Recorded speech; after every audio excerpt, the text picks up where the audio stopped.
Hey, welcome to Susie Q Vegan Beauty, and I'm so excited to welcome you to my webinar. And in this webinar, I will be teaching you how to make lipstick and formulate your own recipes so you don't have to follow along with other recipes and you can customize your own.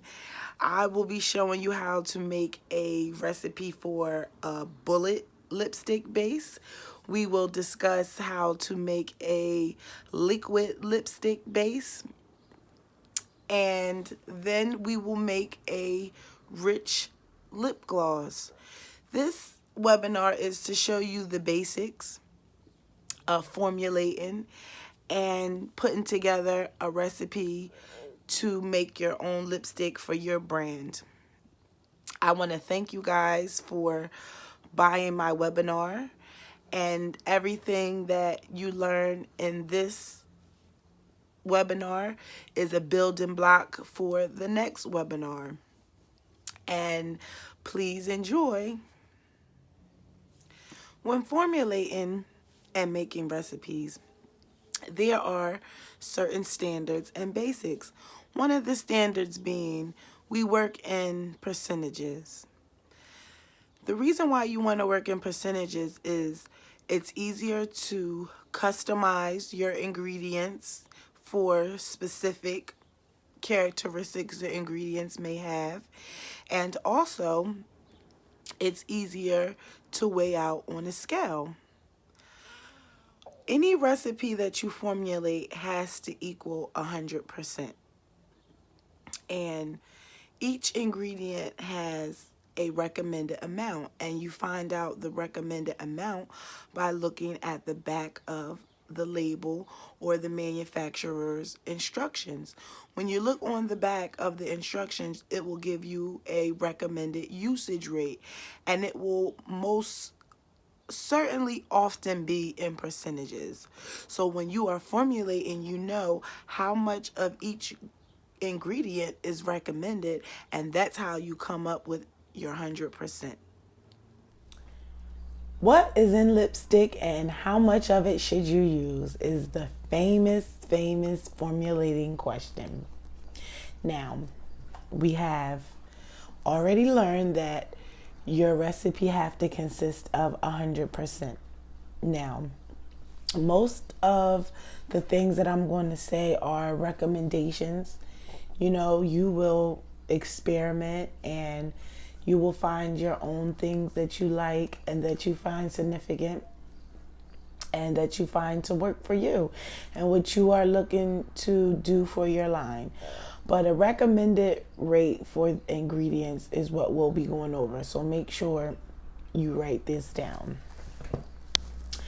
Now, active ingredients are things like essential oils, fragrances, and then you have perfumes, then you have preservatives, and then you have antioxidants.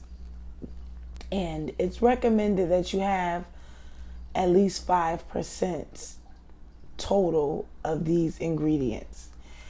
And this is why it's good to work with grams, because when you work with smaller numbers, 0.1 and things of that nature, 2 teaspoons and a tablespoon is really hard to measure and break down. The next ingredient is your color and your pigments. And it's recommended that you have 20% in on that 100. Texturing agents. These are things like isododecane, which is a matting agent, castor oil, jojoba oil. It is recommended 10%. Now, the next recommendation of oils is recommended at a percentage rate of 30%.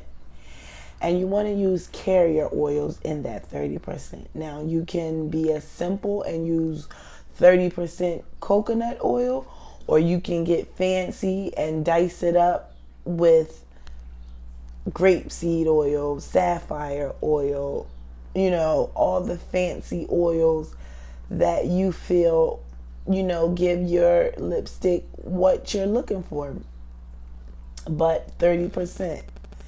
Then you have waxy pastes, and these are emollients, things like shea butter, mango butter, cocoa butter, your butters.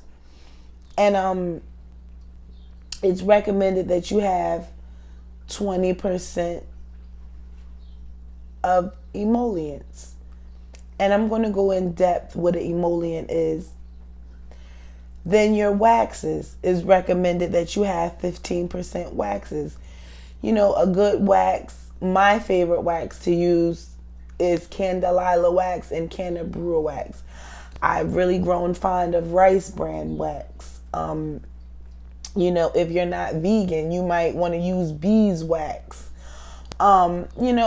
As you get into this, you'll find that the ingredients go on and on and on to play with, experiment with, and formulate with. I'm just giving you examples and a basis to start with. So now, if we have 5% from our active ingredients, 20% from our colors or our pigments, 10% texturing agents, 30% oils, 20% emollients, and 15% waxes, gives us 100%.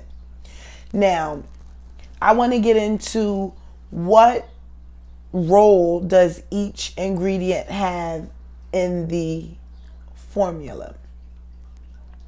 I want to start with the oils. The oils are used to help spread the pigment, make the lips smooth, by acting as an emollient, which is a moisturizer. And it adds that shine, that gloss. And castor oil and jojoba oils are esters, and they are common in lipstick, and they give you that you're looking for. And some ingredients you hear me say are one thing, and then you'll hear me say they're another.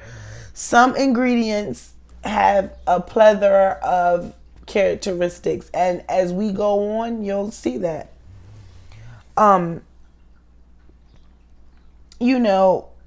Then we go to the emollients, the shea butter and the cocoa butter and the mango butter. And these are ingredients that they aren't all the way solid at room temperature, but they aren't liquefied either. And these are great because they are one of the factors that helps the lipstick actually stay on your lips. And it helps the color spread more. It helps it from separating, fading. They really give your lipstick the lipstick quality that helps the pigment look deep and vibrant. Now, when you think of pigment, there are different pigments. You have lakes, you have iron oxides, you have dyes, you have micras, and each pigment is better suited for different products. And we'll go into depth with that. I'll go over the difference between an iron oxide, a lake, a micra. I'll go completely in depth of that. So, and the pigments, you have to decide, do you want it shimmery or matte? And that also depends on what you want out of your product. This is all about customizing the idea product for your brand or for you or for whatever you're trying to do. It's all about what you want. You know what I mean? I'm giving you guidelines and a building block. Now, antioxidants. Most people use vitamin E. I love safflower oil. And, This just helps with the shelf life, helps with the composition. You know what I mean? It just really promotes the life of your lipstick, but it's not a preservative. And many people like to confuse antioxidant ingredients with preservative, and it's not the same thing. But on the bright side, when you're using lipstick, this is an oil product, and you don't have to preserve it. You know, the shelf life is pretty long without preserving it. I like to preserve it because in a business you preserve it, and there's really great preservatives that's all natural, that's vegan, and I'll also get into that. But so when it comes to pigments, you have to pick a good pigment for what you're trying to do. And you know, a lot of guidelines that I find for lipstick when I was beginning a few years back, they were all giving me like bullet lipstick recipes, and I wanted to do a liquid matte. So when I give you the recipe in the demonstration part of the webinar, you'll see that each bullet composition and liquid composition is different. And within these guidelines that I give you for each individual recipe, you have to experiment and find what you like. It's just, you know, it's just the nature of the beast.